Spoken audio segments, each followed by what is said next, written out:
On va voir aujourd'hui le fonctionnement d'un logiciel qui permet de faire, d'animer ses photos de manière formidable. Ça s'appelle Photomagico et ça permet de faire de l'animation de photos, des diaporamas très sophistiqués. Alors, on rentre tout de suite dans le logiciel, qui est un logiciel payant, et on va essayer de voir si ça vaut le coup de l'utiliser. Alors, quand je le démarre, voilà ce que ça me dit. Veuillez choisir un écran principal. Là, c'est sur un moniteur, mais si j'avais une télévision de brancher sur mon ordinateur ou après, pourrais choisir de régler pour que la présentation se fasse sur une télévision ou un projecteur avec la qualité requise. Donc pour le moment, je suis sur mon moniteur Apple Cinema Display 20 pouces. Donc voilà ce que je fais. Alors je peux mettre des images ou des vidéos ou des audios. Bon, comme c'est plutôt des images que je veux traiter, je vais faire des photos. Je vais dans ma banque d'images iPhoto ici. J'ai ma bibliothèque. Je vais aller chercher un événement que je veux animer, qui est le Cameroun 2011. Donc j'ai toutes mes photos ici du Cameroun qui apparaissent. Pour le moment, je vais me contenter d'en mettre 3-4, donc j'agrandis un petit peu l'espace pour mieux les voir. Et je vais prendre 3 ou 4 photos, celle-là par exemple. Alors pour le moment, vous voyez, je les mets en storyboard ici. J'ai d'autres, celle-là que j'adore. Hop.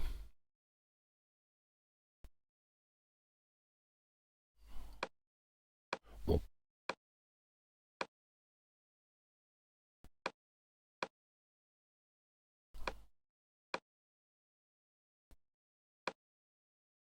Voilà, j'ai pris 6 ou 7 photos ici. Alors maintenant, je vais poser une musique là-dessus. Je vais chercher une musique dans iTunes. Moi, j'ai un truc qui s'appelle FX Rampant dans lequel j'ai pas mal de musique qui dure dans les 1 minute. Je vais en choisir une comme ça en la jouant pour voir ce que ça donne. Allez, très bien. Ça va donner un petit côté aérien un petit peu à cette musique. Donc je la prends comme ça, vous voyez, et je viens la poser dessous. Là, comme ça pour le moment. Voilà. Alors maintenant, ce qu'on va faire, on va arrêter de la lire cette musique, on l'a posée ici. On va d'abord voir que ça va bien au début. Donc on fait timeline ici et on va au tout début. Et là on voit le début de la musique ici. Vous voyez qu'elle démarre pas tout à fait au début, donc je vais grossir un petit peu l'échelle.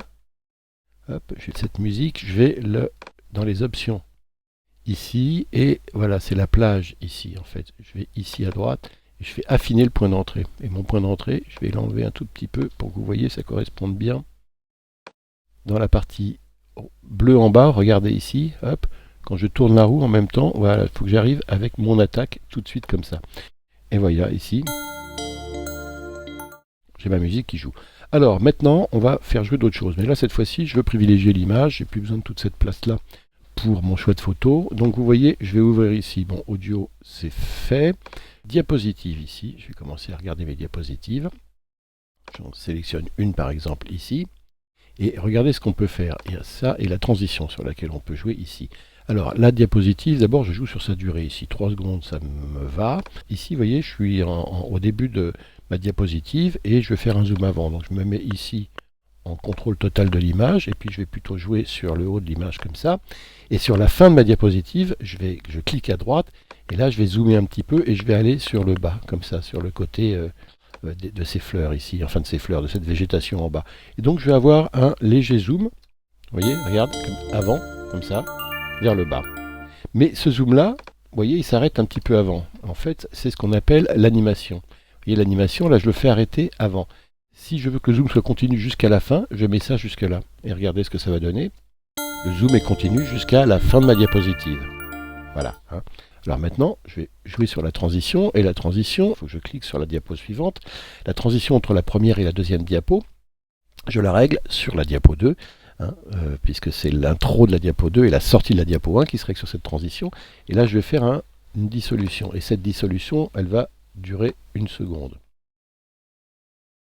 1 seconde, ici. Donc, vous voyez dans mon animation, si je reviens sur ma diapo 1, on voit ici en jaune la durée de l'animation. C'est 1/3 à peu près, puisque ma diapo fait 3 secondes et que la transition fait 1 seconde. Moi, mon animation, je veux qu'elle s'arrête au milieu du fondu. C'est-à-dire que je veux que ma diapositive se stabilise avant la sortie. Et je vais jouer sur autre chose. Ici, je vais ralentir la fin. C'est-à-dire que le mouvement de zoom va être ralenti sur la fin. Et vous voyez ici, ce ralentissement, je peux le régler ici. Comme au début, si je voulais ralentir un peu, mais ce qui n'est pas le cas. Et la visibilité, c'est si je voulais en même temps effacer la diapositive un peu, la mettre un peu au noir sur la fin comme ça. Alors on regarde ce que ça donne, ce que je viens de régler sur la diapo 1. Vous voyez que ça traîne et qu'ici, ça, hop, vers la fin, la diapositive, elle commence, je recommence. Alors je joue maintenant sur la diapositive en 30, elle va durer 3 secondes exactement. Type de dissolution, c'est la dissolution, 1 seconde 1. À la bordure, l'animation, je la fais jouer jusqu'au bout. Mais par contre, je vais ralentir le début cette fois-ci. Vous voyez ici, le début est ralenti. Et l'animation commence, ce ralentissement commence dès le début du fondu. On va le faire comme ça plutôt. Et on va aussi mettre un peu de visibilité en moins, comme ça on va la fondre un petit peu du noir, comme ça. Regardez ce que ça donne, l'enchaînement des deux. Vous voyez, j'ai un petit aspect fondu, parce que j'ai joué sur ma visibilité. Si je remets la visibilité ici à 0, vous allez voir que j'ai plus cet aspect fondu.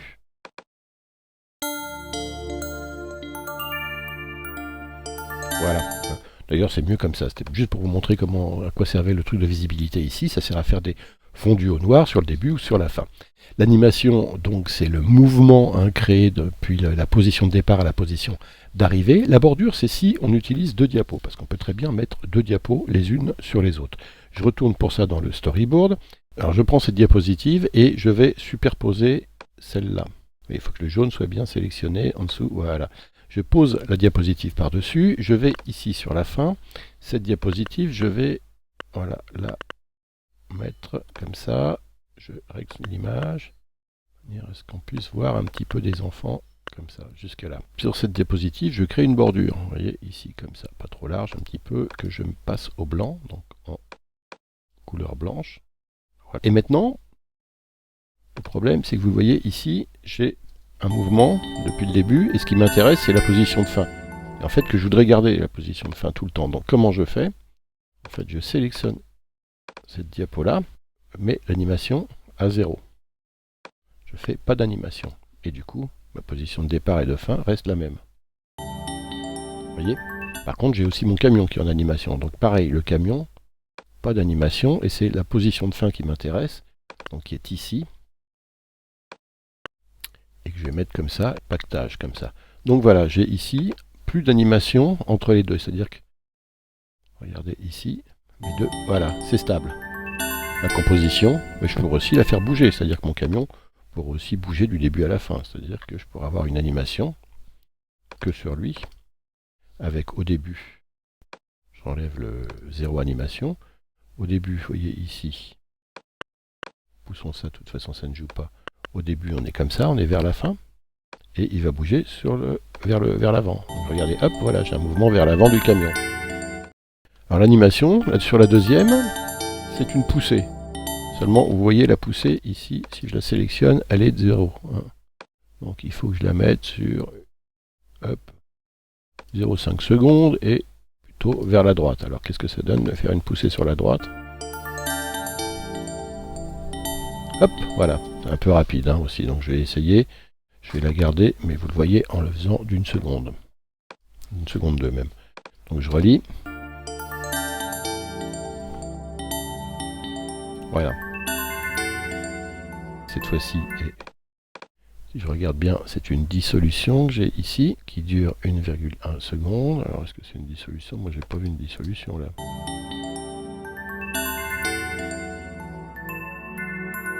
Ah oui, c'est mon mouvement qui est là. Alors ici, vous voyez, hop, on va reprendre.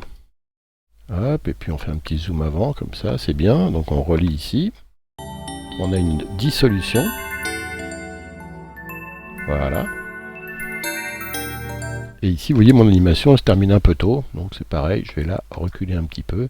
Si je voulais avoir la même animation qu'au début, regardez ici l'animation que j'avais créée, qui se fondit un petit peu à la fin avec la visibilité.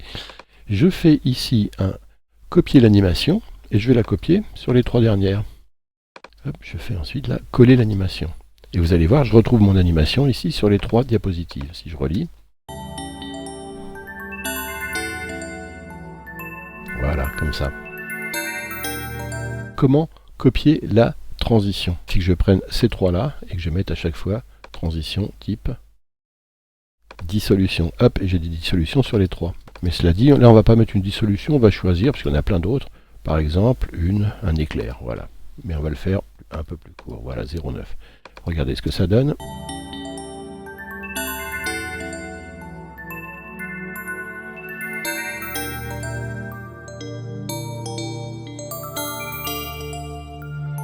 Voilà. Et puis par exemple, celle-là, on va la rallonger un peu parce qu'on va mettre un titre dessus. Alors je la mets plutôt à 5 secondes.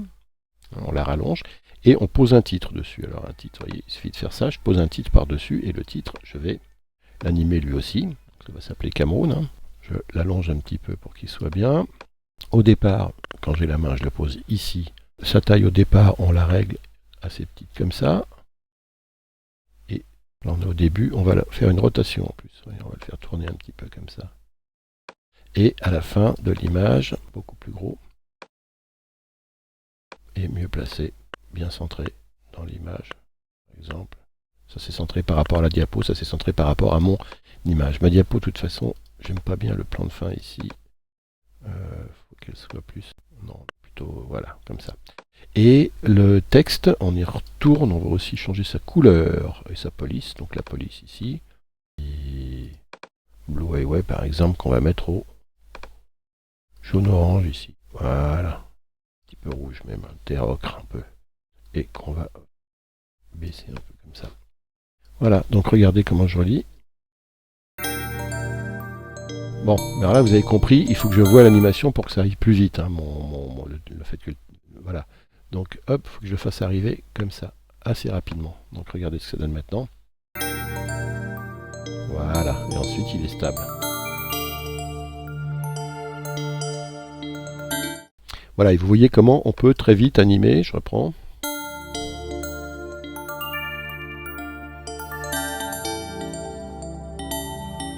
On peut également, vous voyez, mettre plusieurs images l'une au-dessus de l'autre, ajouter des textes.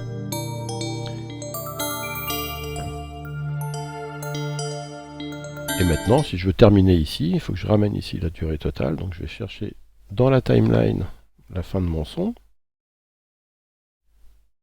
Je peux descendre un peu l'échelle aussi. Hein. Et ici, je vais venir la ramener pour m'arrêter sur la fin de cette diapo que je vais quand même... Hein, et avec un fondu, alors on pourrait le régler là, le fondu, mais c'est pas la peine, on sélectionne la musique et on fait un fondu arrière automatique. En même temps, je pourrais rajouter une autre musique ou mettre des effets hein, ici. On peut avoir une autre piste son, par exemple aller chercher avec l'arrivée du... comme ça ici, voilà. Ici avec le fondu ici, je pourrais rajouter un petit effet. Donc pour cela, je vais dans mes audios et je vais chercher mes effets. Par exemple, ici j'ai des bruits d'impact ou des swoosh. Je vais aller chercher des swoosh plutôt, dans un plus simple. Voilà, donc on prend celui-là et on vient le mettre sur le... Ici, voyez, regardez. Voilà, vous voyez, je peux ajouter des sons avec des effets sur... par exemple, des transitions. Hop, voyez. Maintenant, on va le lire entièrement sur grand écran. Donc, je fais jouer plein écran d'écran. Je choisis mon moniteur, parce que j'en ai 3, je prends le principal.